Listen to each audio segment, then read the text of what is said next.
ایو پیرا هندوستان کې د یو ځای باندې جګړه وشوه.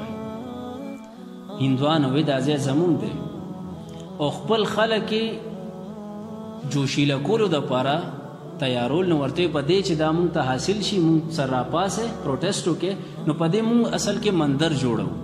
نو هر هندو هغې خو خپل یو مذهب سره مینه خو ده، هغه روچت شو، بیا خو بیا خامخالو. دلته مسلمانانو وی دا ځمکه زمونږ ده او دې خپل خلکو را پیدا کولو لپاره بیدار کولو لپاره څه ووې چې په دې مونږ مدرسه او جومات جوړو. نو هر مسلمان را پاسېده.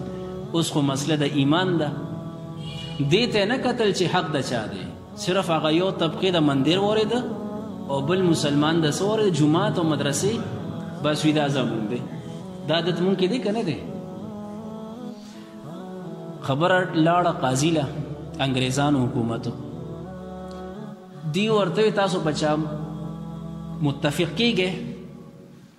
یو د مسلمانانو یو لوی عالم انوم مان اکثر یې شي، ای ورته جی کدی سو وی بس دغه حق دی. هندوانو هم د هغې صداقت منه، وي دی چې څه فیصله وکړي مونږ به یې منو.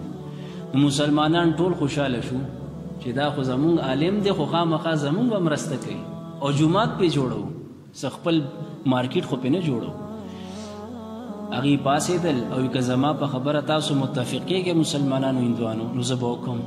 دواړه وي چې متفق یو چې څه فیصله تاسو وکړه. قاضي اختیار دی له ورکړ.